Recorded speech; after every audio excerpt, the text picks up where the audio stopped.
with John Sinclair, special edition of Coach's Corner, which we're really excited about.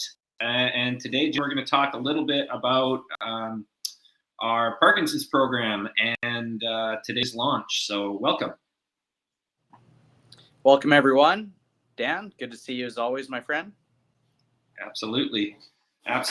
Well, we're going to keep this pretty short and sweet today, but I think what we want to cover, I put a few questions out to our Parkinson's community who helped us form the program, but maybe let's start off with explaining a little bit about, what the Parkinson program is first, and then we can talk a little bit about why we built it and how we built it. But let's talk a little bit about, what the program is right now.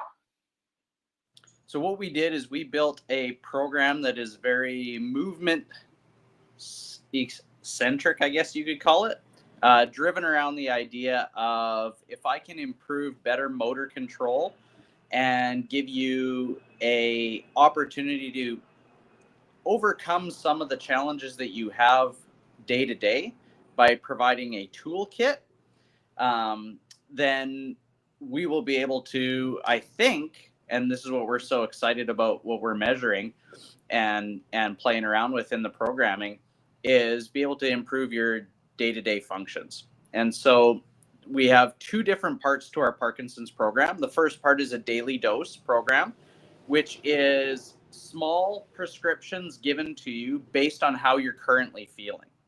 And so we have those organized by, let's say you have a readiness of a 7, 8, or 9 based on how you're feeling and how your energy is and how your body is responding to your symptoms that day. We will give you specific doses to make you feel a little bit better from that. And then in addition to that, we built a toolkit. So with the help of a couple focus groups from the Michael J. Fox Foundation, we asked them, what type of activities or skills would you like to be able to do, but are sometimes hampered by your symptoms and not able to complete those varied tasks. And so the idea behind it was to organize solutions or give you tools that you could do to overcome that particular task, whether it be writing a handwritten note or whether it's putting on your shoes. We use the science of movement to improve your tasks to be able to do that, or to be able to do that task that you want to do at that given day. And then what you have is in that toolkit, you're armed with all these skills that you need to be able to perform those tasks the way you want to do them, how you want to do them, and on demand for you. Cool. Yeah. So, just to, reiterate what John's saying is our daily dose program is really made up of, it's designed to get you moving 1 minute at a time, 7 times a day. That's your goal with the daily dose program. And that program's informed by a readiness score that you share with us at the beginning of the day. And then the toolkit that John's talking about is actually made up of 7-minute little mini coaching sessions that you can access at any time throughout the day, usually before you're about to do that task that it's associated with. So really, really simple to access on the platform.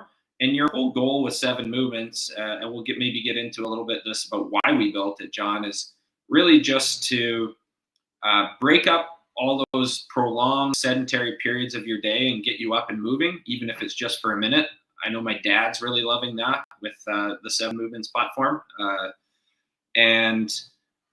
Secondly, it's to help you build some confidence and build a streak into your day. So we have users already who are starting to build 7, 8, 9, 10, 11-day streaks of completing their 7 1-minute doses each day. So a little bit can go a long way. That's the whole purpose of our program.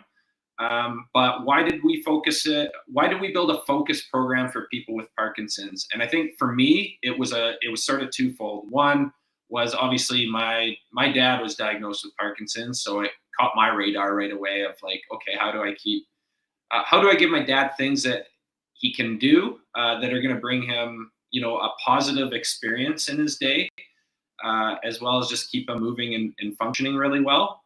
And then the second thing was, as I learned about Parkinson's disease, there are just unique challenges of how you're feeling day to day and how much you really actually feel like participating in exercise. And what I think our daily dose program does particularly well is gives you that. I call it like your daily movement multivitamin. It's a thing that you're just going to do daily. You're never going to miss your 7 1-minute doses. And if you do that, you're going to get some consistency with an exercise program and build all of these movement skills over time. So it's really cool to see people using the program now. But John, obviously you were the programmer of this, and we built this from the results of about, I think it was about 145, 150 odd people who responded to a survey. But what's your why? Why did we build the Parkinson's daily dose program in particular?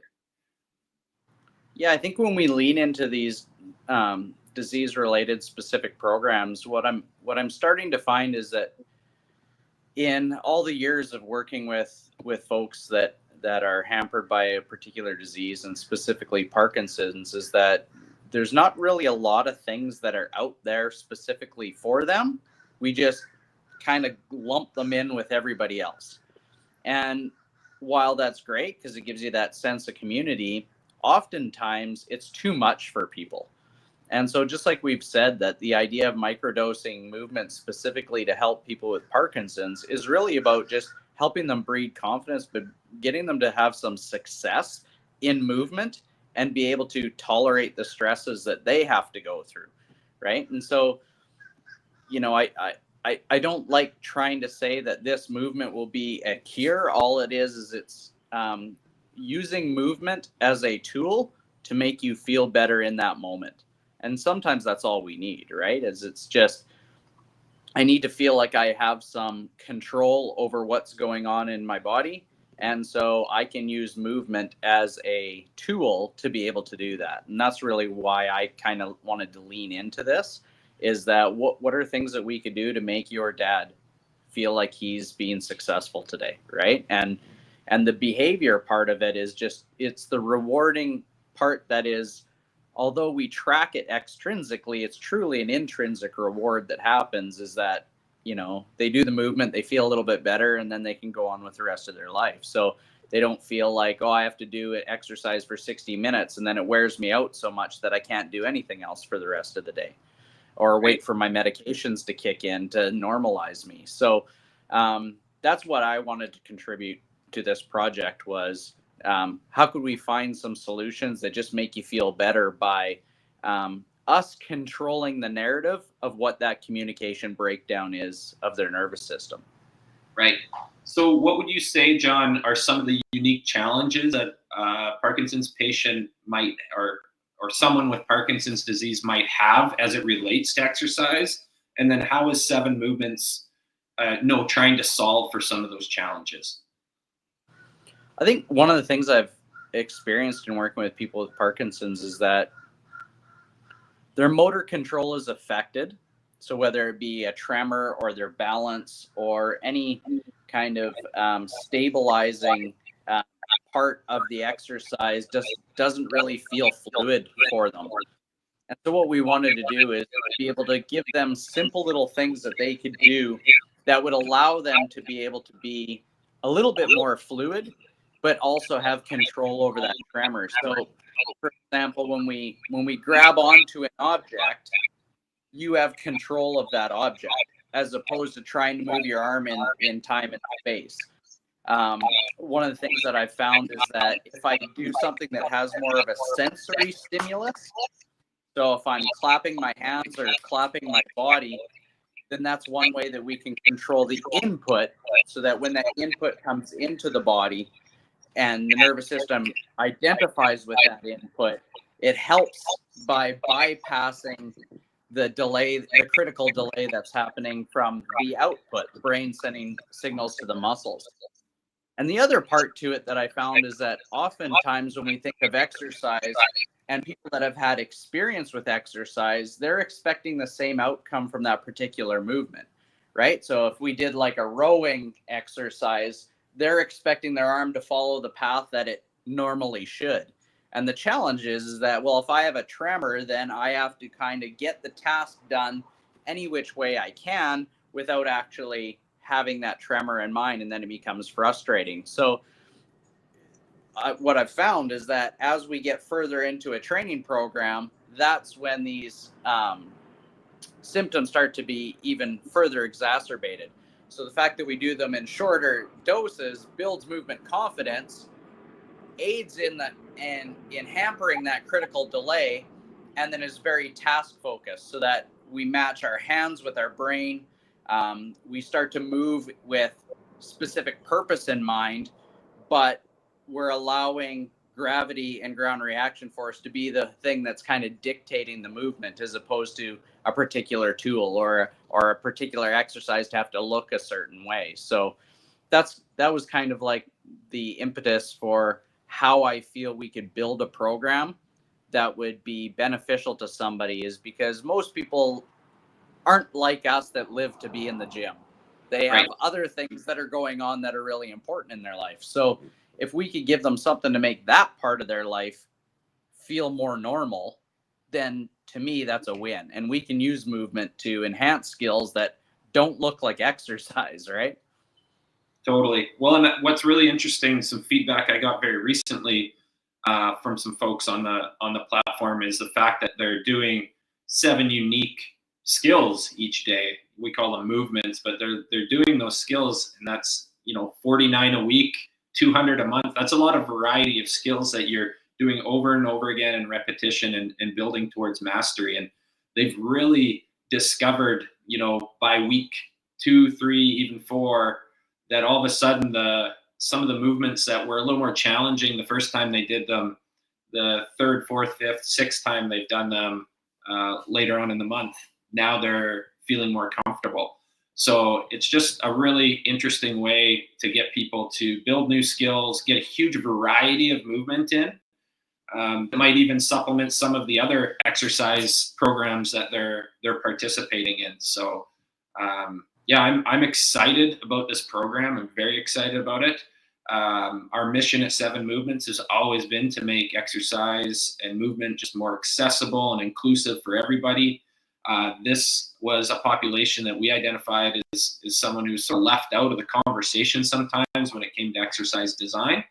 And we wanted to build a program with them, and the community helped us build it together, which was just fantastic. So one thing we're doing over the next 30 days, as you know, John, starting today, anyone signing up for our Parkinson's program, we're going to be giving 50% of those proceeds back to Parkinson's Canada and our friends at the Michael J. Fox Foundation to continue in Parkinson's research. So it's a really good opportunity for us to do a little fundraising for a cause we really care about. And anything else that you want to say about that, John? No, I think giving back is a wonderful thing. The challenge that we have is creating an awareness of what we're doing, right? And so if you're hearing this video or tuned in to us, please share it with your social networks and with people that you know, so we can get as many people into this program, so that we can learn about how we make the program a little bit better, what we need to do, what we need to add, because we can keep making this program better. And as well as it gives us an opportunity to be able to give some money back to the community. So yes. Contrary to popular belief, we are not a well-funded startup with very deep pockets. So anything you can do to help us get awareness of the program within your community is going to be super helpful for us to help us grow this program and grow its awareness and get more and more people the support they need and get them started on this really amazing tool and exercise program. I just spoke to somebody who started on 7 Movements, and they just went down to their YMCA and started swimming because they just felt a little more confident because of some of the daily movements they've been doing. So this is the kind of influence we can have on people if we just give it a try. So hopefully that will inspire some of you to share this program far and wide. And John and I are always here to answer questions. You can comment on this video. You can subscribe to our free newsletter. You can direct message either one of us on any of our socials if you have any questions about the program. But my suggestion right now would be to sign up for the daily dose, start moving with us 7 times a day. Then, add that toolkit to your program, and just start moving with us. So, John, any parting final last words? No, thanks so much to everybody for tuning in and for sharing this. And we're really excited about having the opportunity to enhance some people's lives and get them moving a little bit more. Cool. Thanks, Johnny. Thanks.